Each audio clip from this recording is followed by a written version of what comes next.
Hai, kenalin nama aku Afifiani Fasya dari kelas B Peternakan kelompok 10 Statistika. NIM-ku yaitu 109. Di sini aku bakal jelasin sebaran peluang binomium.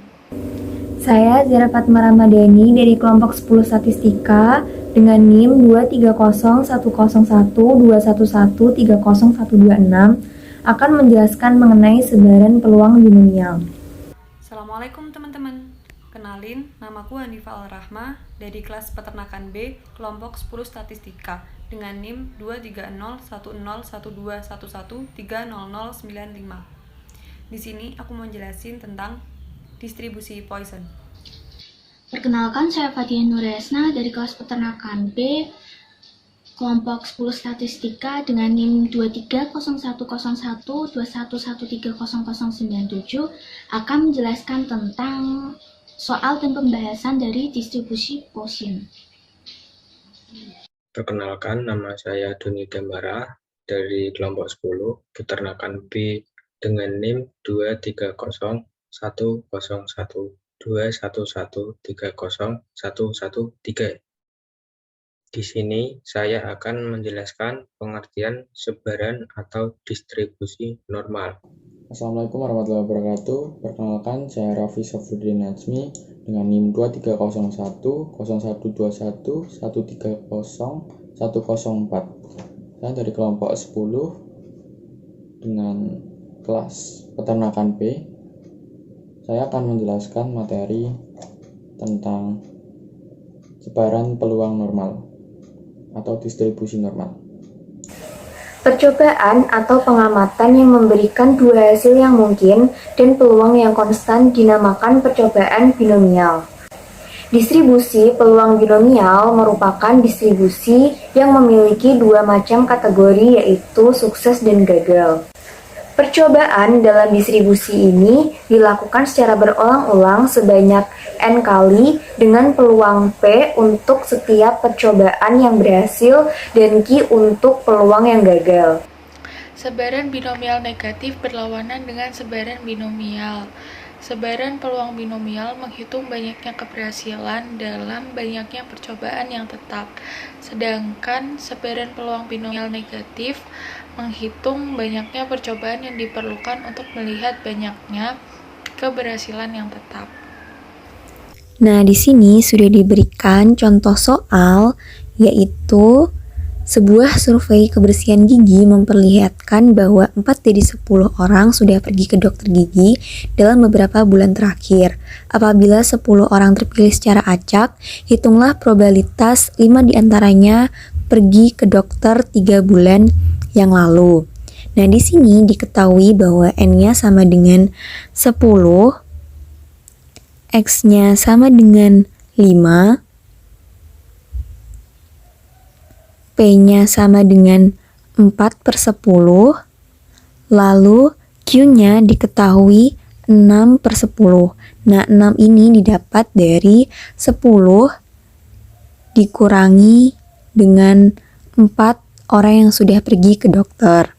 Maka, kita cari peluangnya dengan rumus yang telah ditentukan. P sama dengan X sama dengan 5, N sama dengan 10, sama dengan 10 faktorial dibagi 5 faktorial dikali 5 faktorial dikali 4/10 pangkat 5 dikali 6/10 pangkat 5. Lalu diperoleh hasil yaitu 252 dikali 0,01024 dikali 0,07776. Maka dari itu semua diperoleh hasil yaitu 0,2006. Nah, untuk nomor 2 yaitu ini contoh soal distribusi binomial kumulatif. Nah, di sebuah madrasah ada 5 guru berpartisipasi dalam tes UKG, di mana tingkat kelulusannya sebesar 0,4. Hitunglah probabilitas saat kondisi paling banyak 2 guru lulus. Pembahasannya adalah N sama dengan 5 diambil dari ada 5 guru berpartisipasi, lalu P sama dengan 0,4 diambil dari tingkat kelulusannya.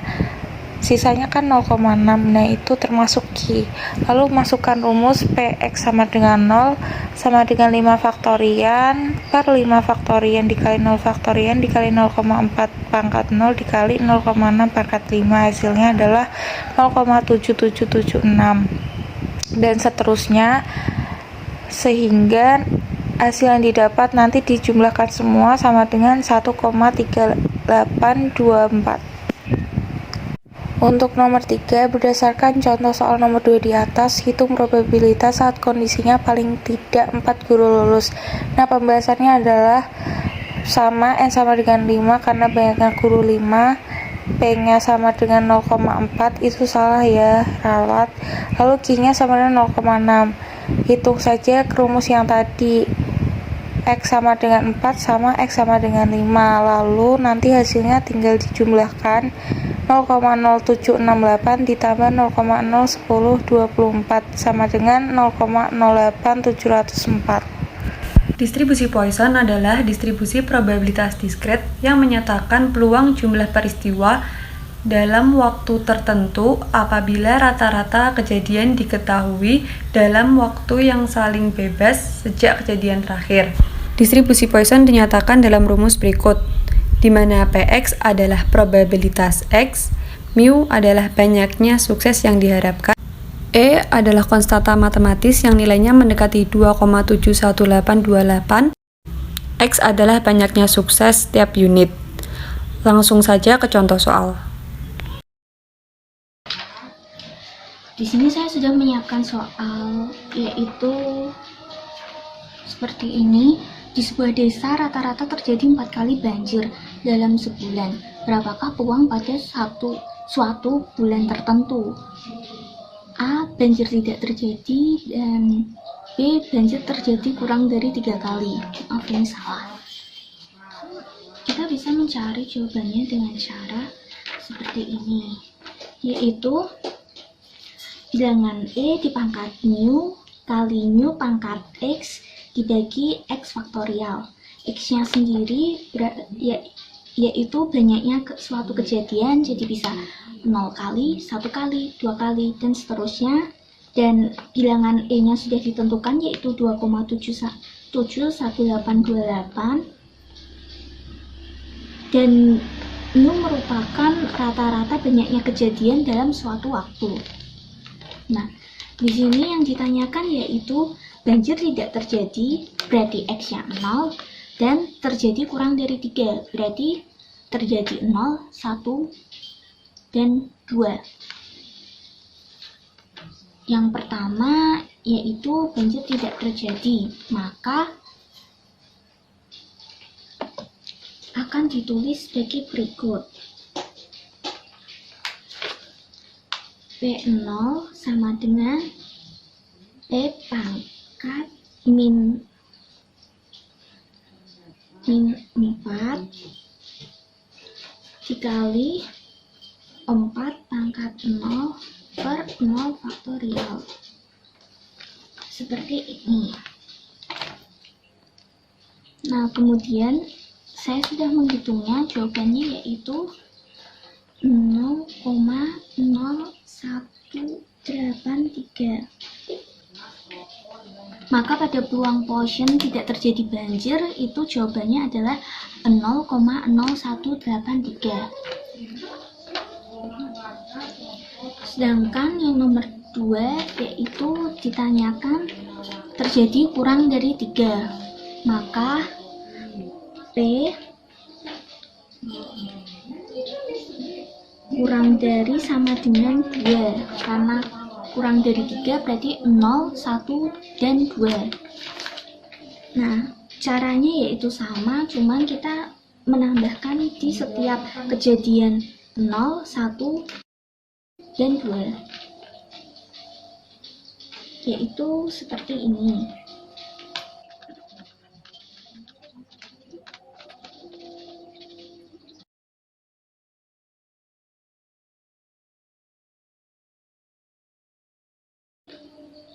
Jadi kita harus menghitung satu-satu dari ini dan kemudian ditambahkan. Di sini saya sudah menghitungnya dengan hasil jawaban yaitu 0,238. Seperti ini, kurang lebih.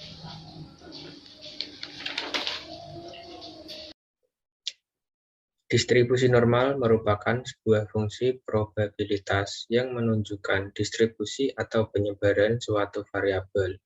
Fungsi tersebut umumnya dibuktikan oleh sebuah grafis simetris yang disebut kurva lonceng.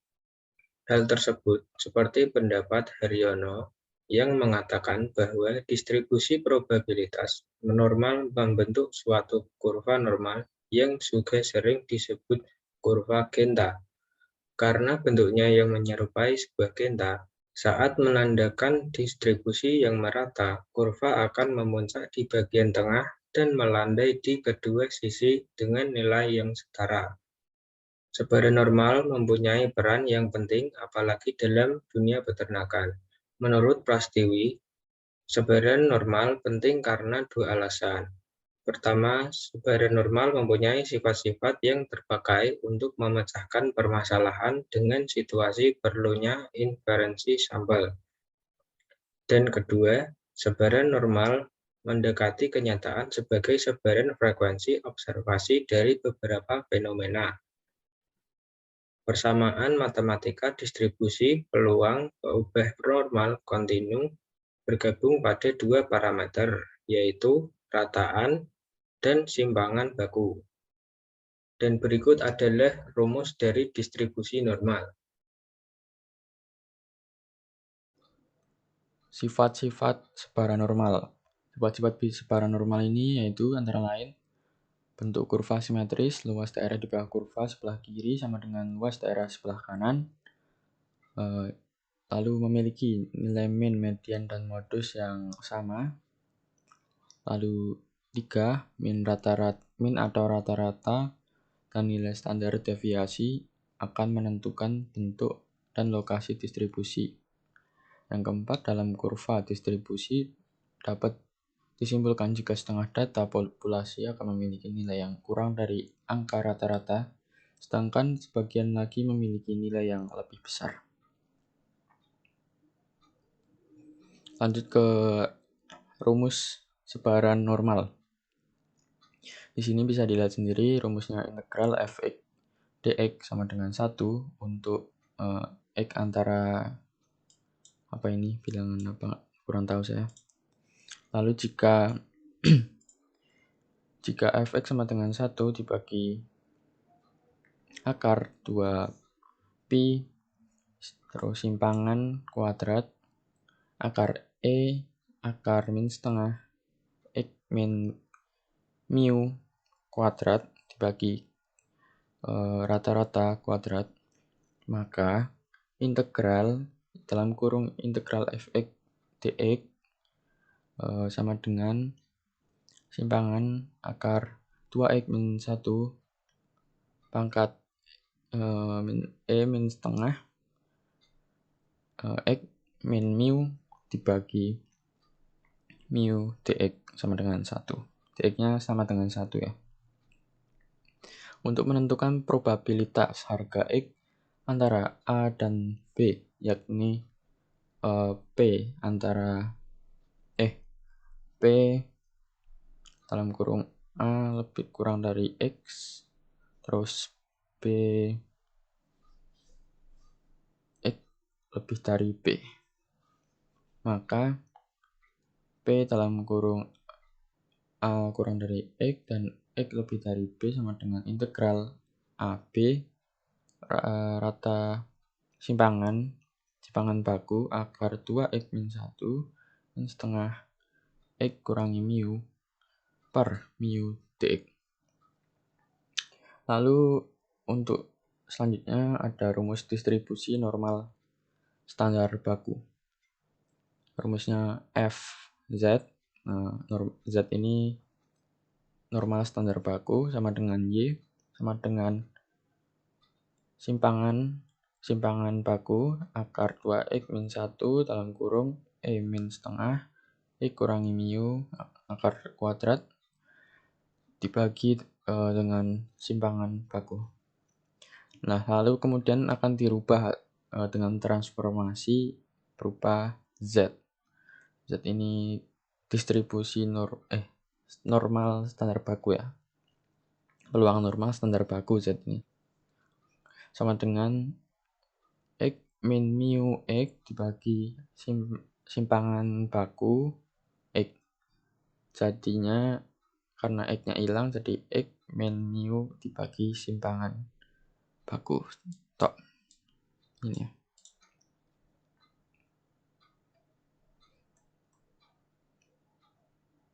Kemudian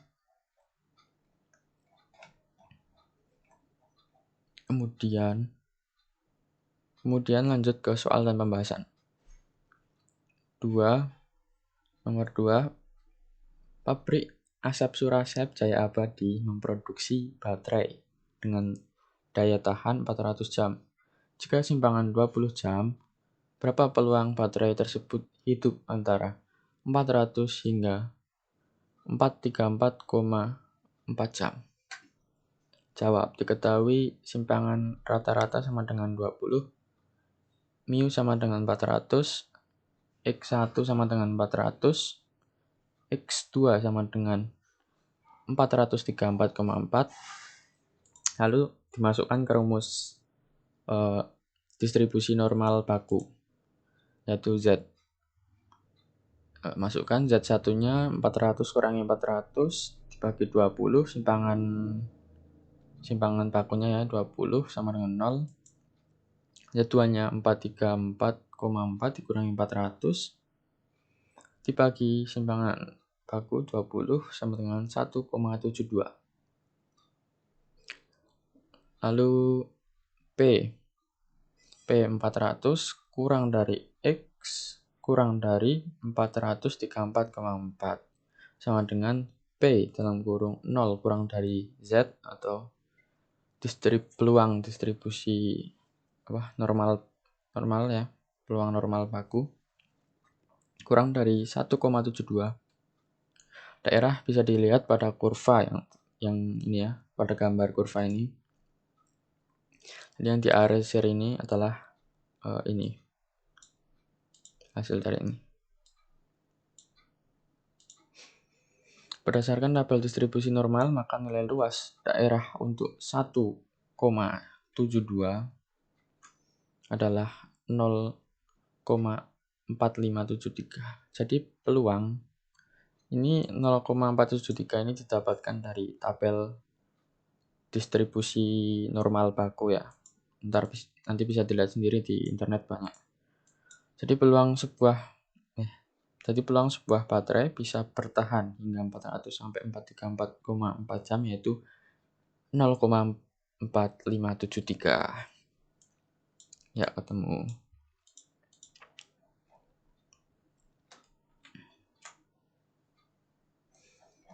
Selanjutnya, kesimpulan. Baik, kesimpulan yang dapat diambil dari materi kita kali ini yaitu mempelajari materi sebaran peluang, binomial, Poisson, dan normal. Kita dapat menentukan suatu peluang dari berbagai data dan peristiwa dalam suatu periode yang panjang atau dalam suatu daerah yang spesifik.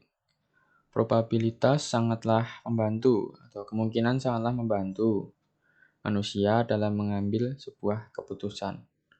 Misalnya untuk memperkirakan apakah peluang lebih banyak gagalnya atau suksesnya dalam sebuah usaha. Nah, ini sangat berguna ya terutama dalam bidang peternakan, dalam usaha peternakan yang akan kita pelajari untuk kemudian hari.